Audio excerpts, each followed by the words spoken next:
Today on the Diz List, we talk about why Galaxy's Edge at Hollywood Studios falls short.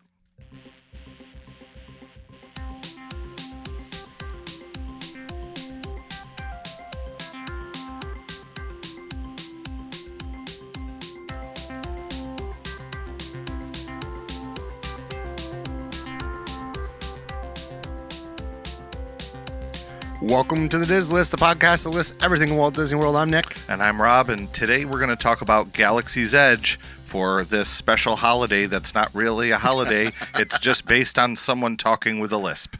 It is May the 4th. May the 4th, yes. Yeah. So I generally, if it were a school day, would wear, I have a Yoda tie. I would usually wear my Yoda tie. Yeah. Or if it's a Friday and I'm not wearing a tie, I'd wear I have a Baby Yoda like Hawaiian shirt. Yeah.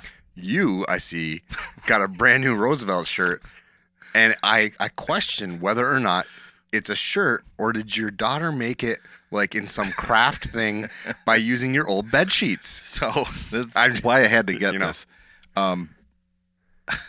Luckily, these shirts are very expensive. Yeah. When you buy shirts, you get these points. Yeah. So I got a decent discount on points. So yeah. I got $25 off or something, which was really good. And this particular design I had to get. So those of you who are listening and can't see us on YouTube, this shirt that I'm wearing is based on these bed sheets from the 1980s. It's a very light powder blue with kind of like these hand-drawn versions of the different original Star Wars characters all over the shirt. So it looks like if you're from our age group, it looks like I'm just wearing bed sheets on my shirt. If you were born anywhere between 1975 and 1985. Yeah. And you had a friend who was even slightly into Star Wars, chances are you have seen these bed sheets. Well, I texted a picture to two of my friends, Mikey, listener of the show, and Todd.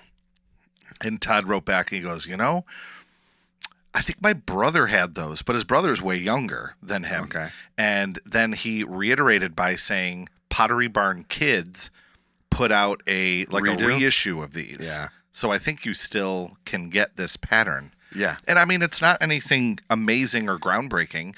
Just, again, for me, I love things that are nostalgic. So this, and it's not even the same as the original. So this shirt will have Ponda Baba, listeners are like, who?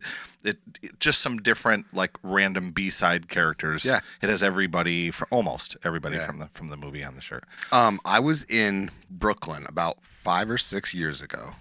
Man, probably more than that because 5 or 6 is COVID. So 7 years ago, I think.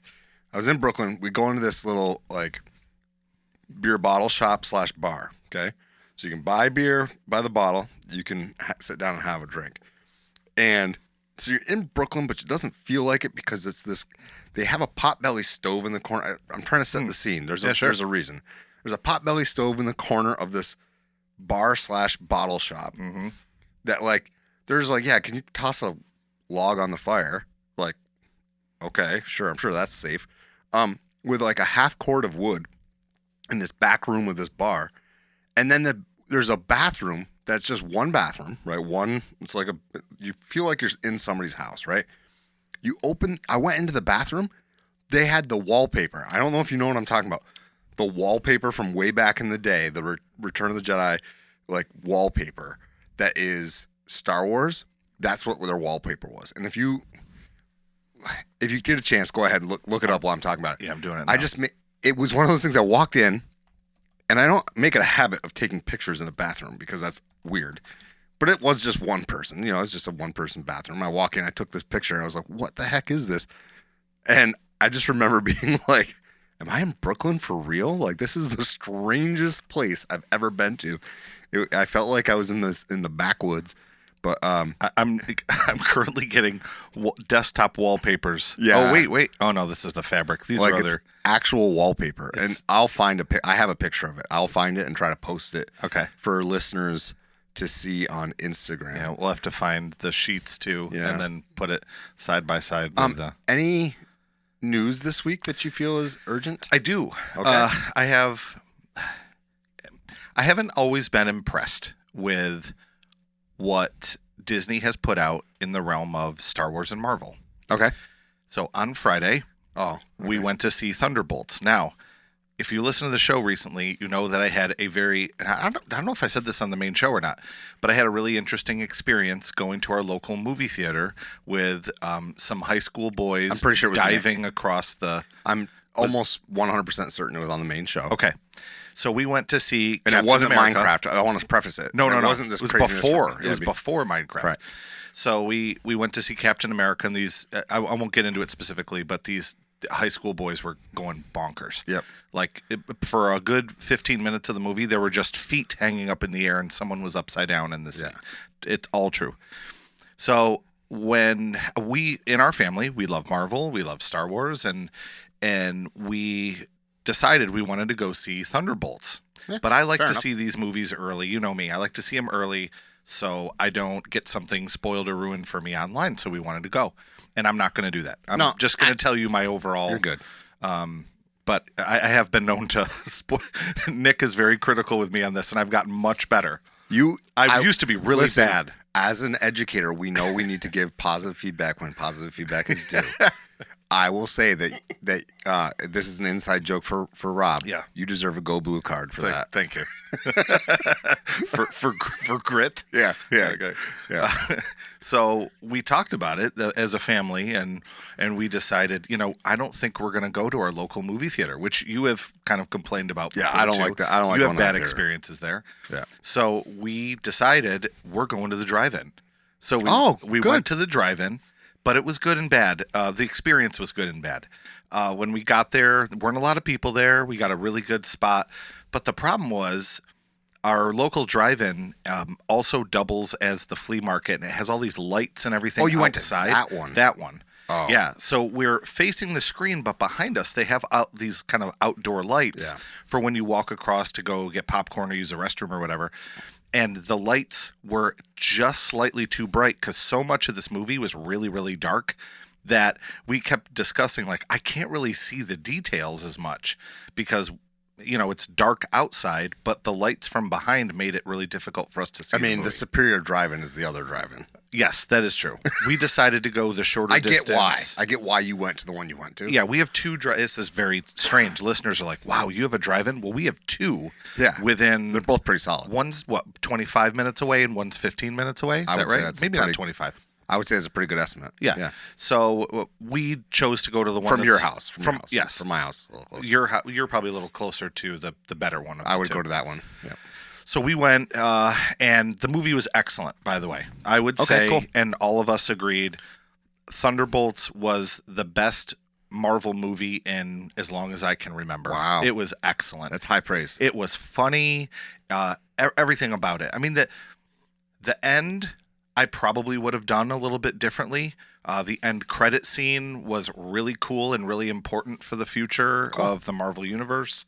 I will say that these characters, they do a really good job making you care about who these people are. They're very flawed. They are a mess. Yeah, I mean, they're fun. It reminds me a lot of like Han Solo. There's to bring it back to Star Wars here. Yeah. Han Solo is flawed. He's a funny character. He's lovable. You want to root for him. It's kind of like a big group of Han Solos. It's cool. really cool. I'm glad you enjoyed it. And then I'll end with Andor. I started watching Yes. season 2 of Andor. Have you? I've started. Yeah, we're behind only because I they am released too. because they released 6 in the first 2 weeks. I'm about 1.5 episodes in. Oh, we're I think, are we 3 in? Yeah, so I'm further than you. I think it's excellent, don't you? I mean, I love Andor. Yeah. I mean, it's well written. It's a slow burn. Season 1 was like a slow burn in a bad way at the beginning. This is a slow burn in the best way. Yeah, I would agree. But then looking back at season 1, I see why they did what they did. Yes. Because you talk about character development and like understanding who Cassian Andor is. Yeah. I feel like they did a really good job with that. Because it was slow, they were able to develop those characters. That's why it wouldn't do well as a standalone movie. Yeah. Because you need to really have those 8 hours or more of development time. This one right now is just like the way it's bouncing back and forth. I'm not going to spoil anything for our listeners, but like It's really good. They do a very good job with bouncing back and forth between what's going on with the Empire and what's going on with the Rebellion. Yes. Like it'll go back and It's forth. very, very well done. A coworker of ours, Chris, we have 100 Chris's that we work with, but this is Chris who we eat lunch in his room. Well, okay, well, we have big, medium, and little. Well, that's why I said Chris, whose classroom we eat so lunch medium, in. Chris. He told me, he said he was talking to someone who referred to Andor because they release them in like pairs of, is it pairs of 2 or pairs of 3? So I thought they were going 3, then 2, then 1, 1, 1, 1, 2, or something like that. But they released 2 sets of 3 to start off. He said to me, someone referred to it as, "Hey, I'm going to go home and watch my Star Wars movie." Because he said that it's a good way to look at it because the amount of time that they release these episodes. Yeah. Let's say it's 3. That's a movie's worth. That's like essentially. It ends up being, if you watch the whole thing straight through like that, you're probably looking at about 2 hours and 45 minutes if you watch 3 episodes at a time. Yeah. And honestly, I didn't feel like sometimes you watch those shows and it's like, oh, because the shows are drawn out a little bit more. Yeah. You get bored. I didn't feel I was bored at all in the first 2 episodes that we watched. But that's all I had time to watch. So I'll end with this too with the new Star Wars stuff. The previous show, which was called Skeleton Crew. I don't know if you ended up watching that or not. I watched like a couple episodes. I didn't love it, but that one was geared more towards the younger audience. Yeah, it wasn't for us. It's for a younger audience. I didn't love it, but it reminded me a lot of the Goonies. So the nice thing is they come out with that show, which is better for the younger kids. This one definitely is more for, in my opinion, like 7th and 8th grade up, only because younger kids they would walk out of the room and go do something else. Yeah, I mean, it's definitely very dependent upon understanding the character development. And so far, it seems like there's kind of some mature themes with relationships and marriage. And yeah, there's some weird stuff like with, yes, correct. There are definitely some, I wouldn't say mature themes. That makes it sound like it should be rated R, but like it's. Oh, yeah, I didn't mean it that way. Like it's definitely, it's a 2025 version of a sitcom, not a TGIF sitcom, if that makes sense. Mm-hmm. You know, it's not a sitcom, but you know what I mean? Like minus the laughs. How things have changed. Yes. Well, maybe there's 1 or 2. But anyway. You know what I mean, though. Like as far as how things have changed on television, I feel like this is definitely a little bit more mature. But we have a lot to talk about in the second half of the show because we both agree that Galaxy's Edge falls short on a lot of stuff. Mm-hmm. And so we figured we'd get back to our traditional list like we have been doing. Mm-hmm. But before we do that, I just want to say thank you to all of our patrons. We've been getting great feedback from you. Really appreciate it. Today we're actually going to record an episode kind of diving deep on, okay, well, if you think dining's expensive, what about entertainment elsewhere? Yeah. So that's going to be our Patreon exclusive this week. But thank you so much. And if you would like to become a patron, even if it's for free, where you can be part of our close friends group on Instagram, go to patreon.com/DizListPod. If you want to, for a small pledge, you can end up being getting early access to new episodes plus access to bonus episodes as well. That's over at patreon.com/DizListPod. So we're going to head off to the halftime show and we'll see you right after this.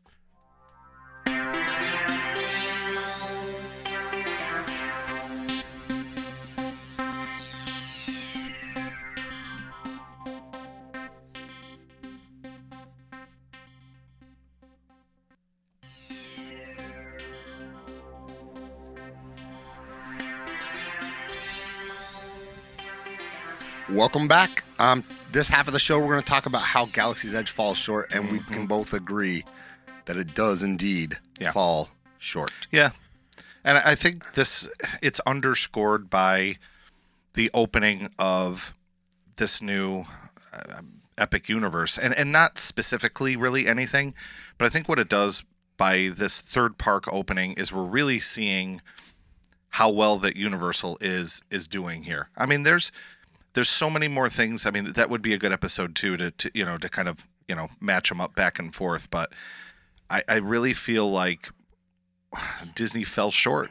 They just did when they were creating Galaxy's Edge. So Disney's got 2 properties that I feel they could do like massive themed lands after, and only one of them that are they allowed to do on the East Coast. Right. So I feel like Marvel and Star Wars are the 2 properties that they can do the types of lands that are similar to Harry Potter, okay? And I feel like when you have that kind of property, you have two directions to go. You have the direction that Universal does. You have the direction that Disney did with Galaxy's Edge. And if you don't mind, I'm just going to jump right in and say it. Yeah. I think that one of the ways that it falls flat is that it falls short is that it does not immerse you in the movies the way that we wish it would. Yeah. I made a comment before we turned the mics on and turned the cameras on that you went to LA. Yeah. You go to Disneyland. You go to Anaheim. Mm-hmm. And you didn't feel a need to even step foot in Galaxy's Edge. Did I tell that story, or you just assumed that? I must have told that story. I think you have told me before that you didn't even bother writing it because you said we did everything. We were concentrated on doing everything that we don't have here. Correct. There's no reason for you to step foot into Galaxy's Edge. Yeah. Just because a droid is in a different spot or Ronto Roasters are in a different spot or whatever, it's still quote unquote Batuu, which is I still don't know what Batuu is. And so I have that on my list that we got to drop that name. Get rid of it. So like the movie immersion's just I don't think very, very smartly played by them. No.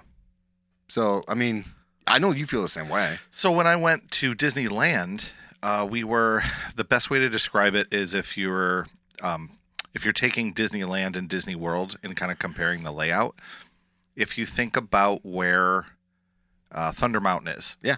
That's where Galaxy's Edge is, and that far border. Okay. And that's where it's laid out. So we were kind of on the northern edge up there, and we kind of saw where the entrance was. See, that's false, because I'm going to get to that later. You don't know where the entrance is to it. There's nothing that marks it. Right. I'll get back to that. Yeah. So I knew it was there just because I had studied the map before we went, because I'm a nerd like that, and I got to memorize where everything is before I even go. Hence the north, south, east, west cardinal directions you'll get from Rob. I am like, Nick and I have very unique brains. We're really good at certain things, and it just is what it is. It's something I can do. So when we walked in the north end and we kind of scooped down and around, like it was like, how do you describe it? We walked through, and it was kind of like when you have a dream and you're at your house. So it's your house, but there's some things that are just slightly different. Right. That's what this was. Yeah. So it's kind of like I'm walking through a dream. It's nearly identical. We walked through, and our family was like, oh, cool. It's just like the other one. Walked through and then went on, and we did something else at that point. So back to your original point is they're literally a copy. Is that right? Is that the right thing to do? No, I don't think so, because you look at like Universal, and you've got Diagon Alley, you've got Hogsmeade, you've got the Ministry of Magic / 20th Century Paris for the Fantastic Beasts. Mm-hmm. Like that fandom, Harry Potter fandom, has been given such an amazing gift, really, in those lands. They can live out those movies. Mm-hmm. They can feel like they're in those movies. We get Batuu, where for some reason the Millennium Falcon's there, and for some reason occasionally Kylo Ren's there, and for some reason sometimes Chewie's walking through, and sometimes like I don't know, okay, and like I would just kill for the West Coast is maybe Hoth or whatever, sure, and the East Coast is Tatooine, and then like, hey, we're going to put a land in at one of our other parks, right? I mean, do an expansion. Why not? You could do something at Magic Kingdom, and if you say they can't, well, go and take a look at what they did. I mean, Disneyland has it. I got it. As soon as you said that, I immediately thought, do you know the planet that's the city called Coruscant? Yeah. You put Coruscant in the back corner of Tomorrowland, and nobody would bat an eye. No, because it would look like Tomorrowland too. And you do a fun little ride, like with in Coruscant, where they have the gravity-defying cars and transportation.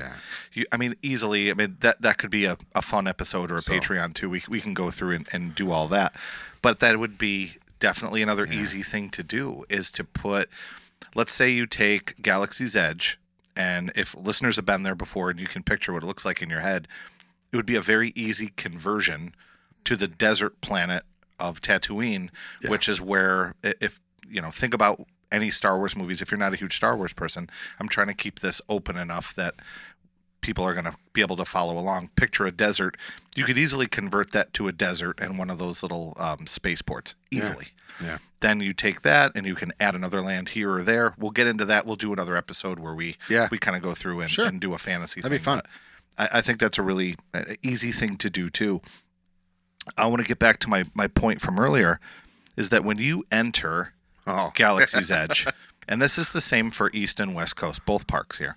When you enter in, and I said this to Nick too before we started, is if you enter into Galaxy's Edge and you are in Hollywood Studios and you're over by the Muppets. The current Muppets, yeah. There is kind of an archway that looks kind of like a slab of concrete. You go through this tunnel. A portal, so to speak. Sure. That's funny. You walk through this tunnel, and what is revealed to you, Nick? Oh, some trees. Just some trees. A rock. You don't even know that the Millennium Falcon is back there. I consistently question why Disney didn't do something more grandiose. Yeah.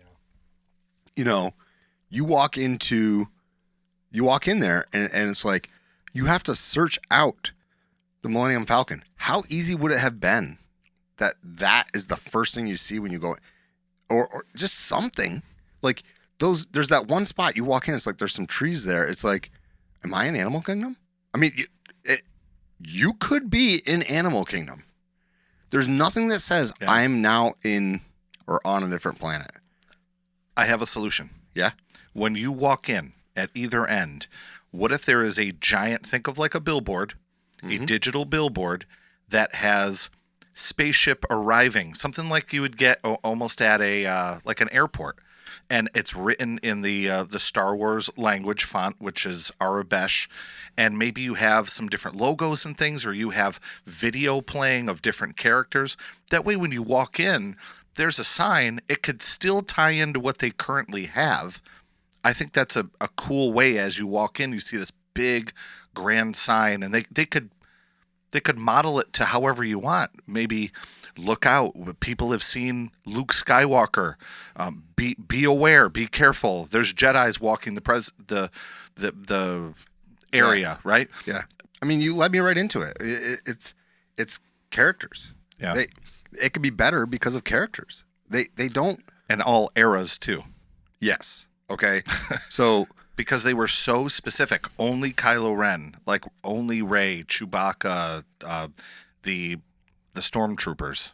Yeah, I mean, there's like this there was this desire by them to like invent this new place, this new land, which is okay if you're going to follow it up with some sort of amazing IP in park characters, right?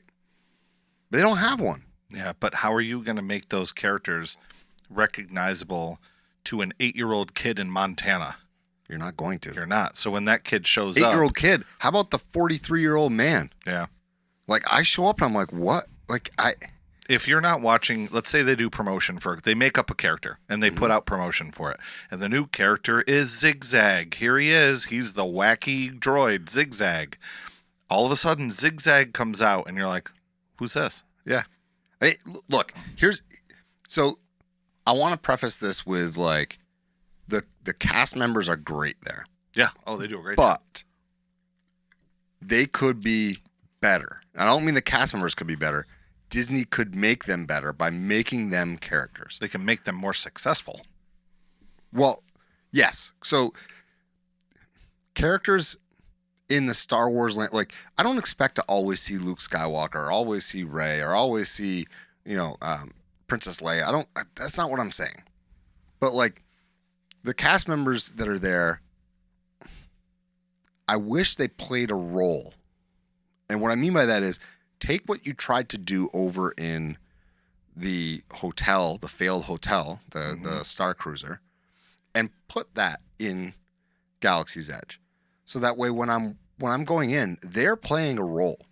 And somebody's coming up, the old school Citizens of Hollywood style, which they also don't have those in Hollywood studios, but whatever, coming up and being like, oh, have you seen so and so? Have you seen Be on the Lookout? There might be if you're just walking around, yeah, and somebody runs up to you and is like, hey, have you seen a Jedi lately? Yeah. And then they're like, be on the lookout. And they just peace out after that. That would be so cool. They do. I mean, they do that a little bit with Kylo Ren and the Stormtroopers, where they have the built-in, like, there's different phrases that they can say. I think they control it with their hands. Right. So the fact that they do that even a little bit is super exciting. I completely agree with you, because one of my son's best memories from going there is that Kylo Ren comes right up to him. So I don't know if you were there when we did this. No, I don't think I was there. So Kylo Ren comes up to my son. He was real little, so it's probably not when we went together. They walk right up to him, and he looks down at my son. My son looks up, like, not even nervous, just like, what's up?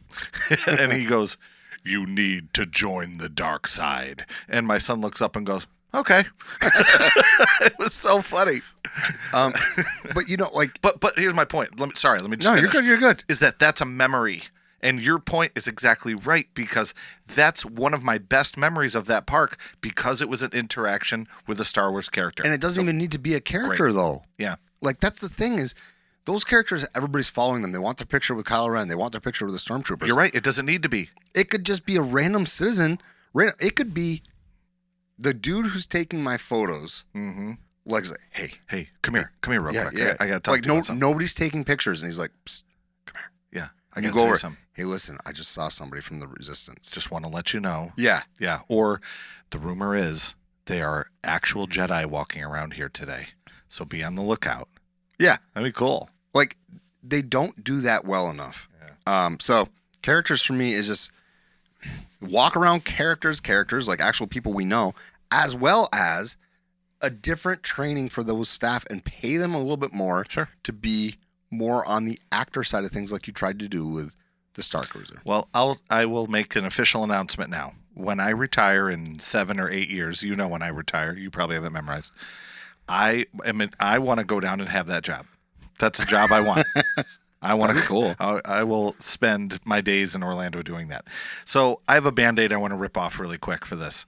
That is in the public market area there. I don't know what they're calling it. The marketplace. I know what you're talking about. Yeah.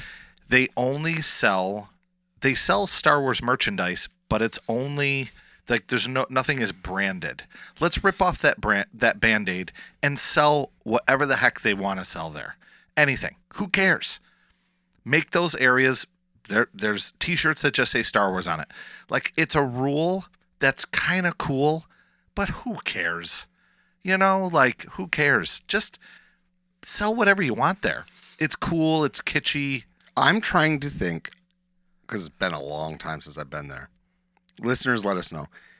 In Harry Potter's worlds, like all the different worlds for the Wizarding World of Harry Potter, all those different places, do they sell things that say Harry Potter? Harry Potter. Right. Do they sell things that mention the movie? Or Right. are they just or is it like just say Gryffindor or like when you buy champion? Right, when you buy a wand, does it just say Ollivanders, and it doesn't say from the Wizarding World of Harry Potter? Right.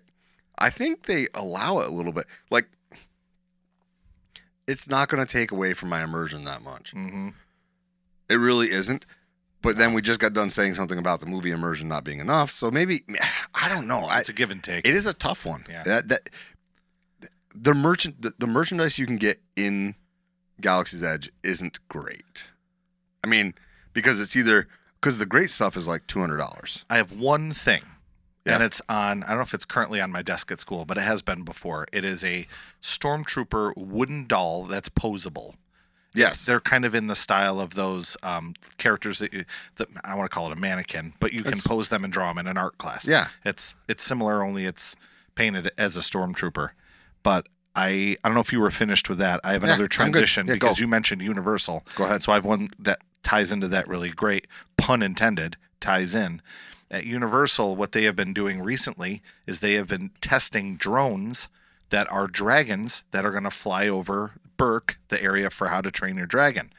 Now, I looked this up, and you hadn't seen this at all, and I knew I had this in my brain somewhere. Yeah, but sometimes, like, what's in your brain is just like... True, so I had to look it up as proof, the and I Mandela did. effect. And I did. So I looked this up, and then they were doing this at one point. They had drones that were shaped like different Star Wars spacecraft, different. So It's genius. X-wing. That's the one that we saw specifically. Yeah. The X-wing is what Luke flies. Think of it, if you're looking at it from the front, it's the shape of an X. I'm trying to do a good job of not being too Star Wars nerdy and explain all of this stuff. TIE fighter. This is school teacher mode. It comes on a lot. It could be anything. So I think adding that, I know they did the testing for it. I wonder why it could be legal. Like you've told me before, because I would talk to you, hey, have you thought about drones? And you're like, well, the problem is you can't do this or this. Because, I mean, you've done some stuff with drones in your class, but our school where we teach is so close to an airport that there's all these laws, how high it can go. Oh, I wonder if you are not allowed to fly a drone where our school is legally. Mm-hmm. I mean, people do it. You've done them in the hallways, right? The indoor ones I can mess around with. Yeah. But we're not allowed to do outdoor drones at our school. While it's not a real airport, so to speak. Yeah. It's still like they do an air show there. They do air shows and they do have airplanes that take off. Yeah. Like once in a while, and there's those small like stunt plane type stuff. Yeah, it's not like the Buffalo International Airport. no, but it's still considered an airport, and there are laws that would prohibit us because we are too close. Yeah, you have the National Guard with the helicopters a lot. That's true. We get the Tomahawks over top, and they do fly the military museum planes over there. So it's not legal. Well, that's my question: is do you think it possibly has something to do? Nope. No, because they're doing it in Disney Springs. No problem. Yeah, because they do drone shows. So I don't think that's it.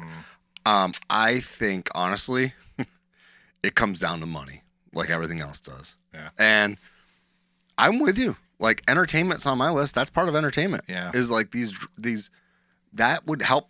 I mean, that helps with immersion. That helps with something to do in the land. Mm-hmm. Keeps people in there. It's a reason to go and see stuff. There's no entertainment left there. Really, so to speak. Again, you're setting me up. Go ahead. Because they just added that projection show on the West Coast. Yeah. Have you watched any of it? Yeah, I saw a thing of it. Why not add that permanently to both? Yeah. What's the nighttime show? Right now it's Phantasmic, and it's on the far end. It would be on the opposite side of the park. Yeah. What if this is just an alternative thing that they do every night? Go over to Galaxy's Edge and watch the projection show. At the very end, the X-Wings fly over, and that's your kiss goodnight.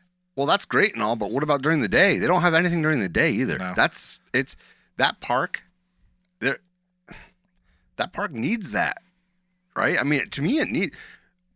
I've been getting feedback from some of our listeners who are like, "Hey, I don't even go to Hollywood Studios anymore. Like, I don't." One person commented that they had been to Disney 5 times and haven't. Of the last 5 times they've been to Disney, they haven't stepped foot in Hollywood Studios. Now think about that. We talk about how Animal Kingdom doesn't have anything. Yeah. Like Hollywood Studios is missing out. It and for some of these people it's because, well, it's not my style and I don't like those properties. But for fair point. Which is good, Yeah. yeah. But for other people it's like it's hot, it's humid, there's no place to sit down, like in the entire park. Really bad in Galaxy's Edge. Mm-hmm. There's no entertainment. There's no reason outside of, like, I guess you couldn't call the stage shows that you go in and sit down. But, like, you know, at least in Magic Kingdom, right, you've got Dapper Dan's. You've got, you know, the organist outside of Casey's. Yeah. You have, you walk by Country Bears and Big Al's on the roof, waving to you. There's entertainment in places, right? In Epcot, you've got the Encanto stage show thing that's kind of over by the festival, the new building over there.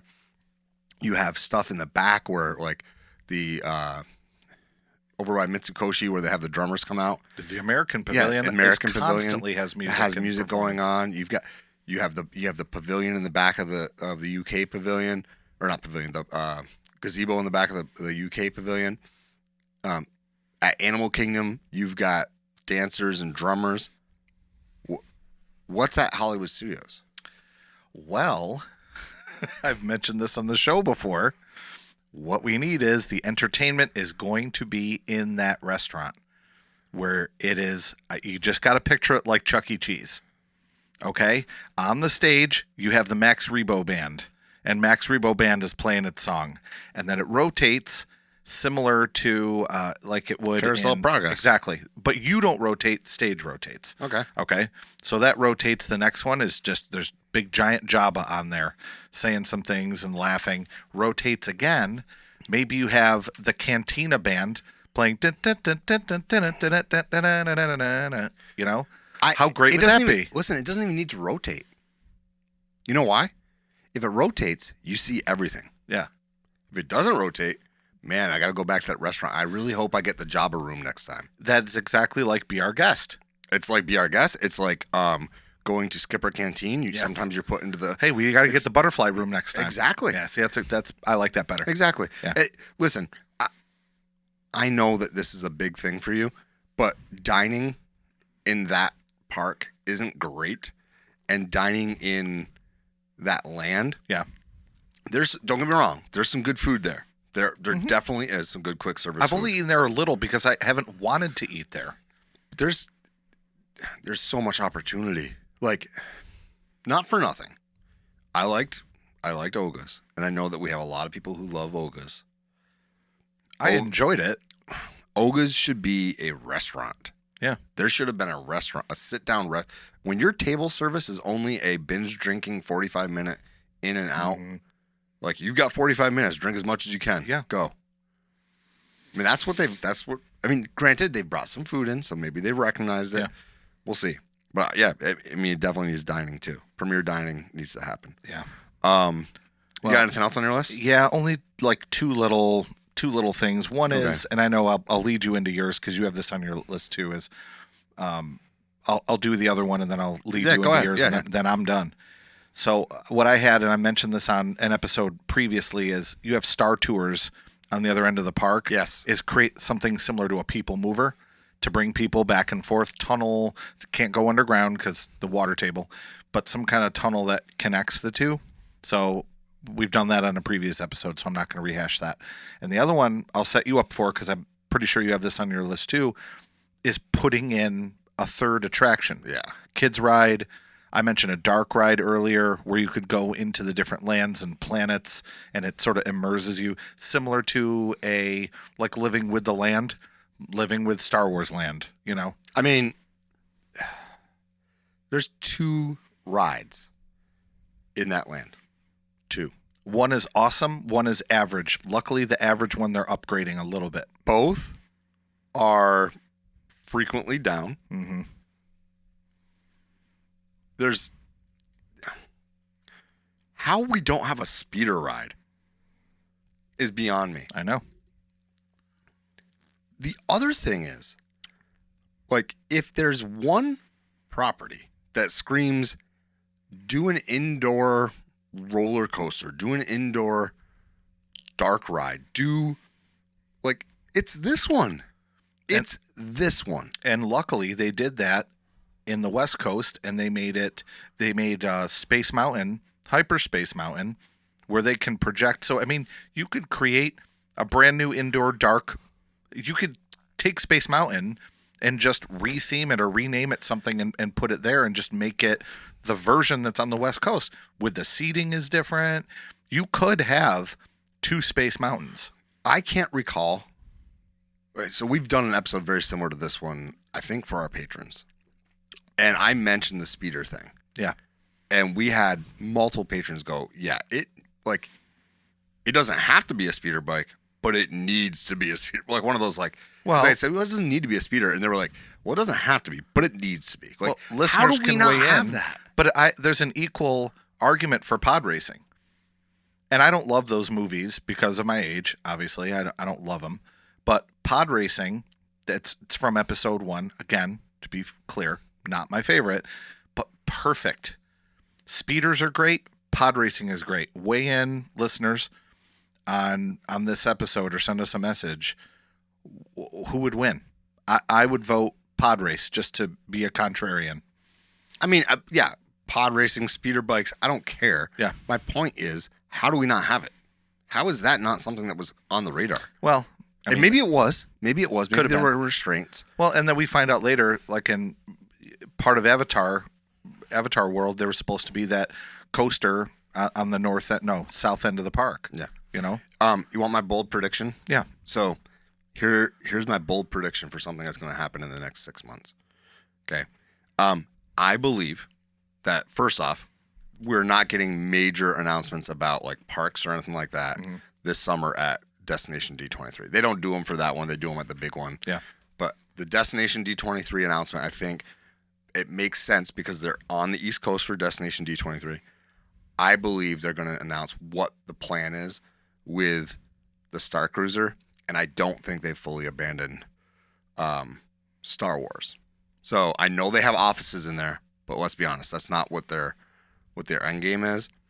I do think that they're going to announce something for that could be either an expansion of.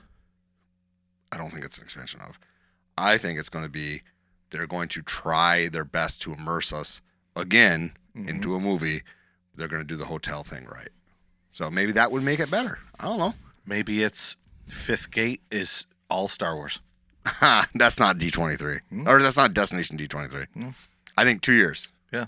I do think in 2026 we're going to hear. You think it'd be a full? I mean, that could be cool.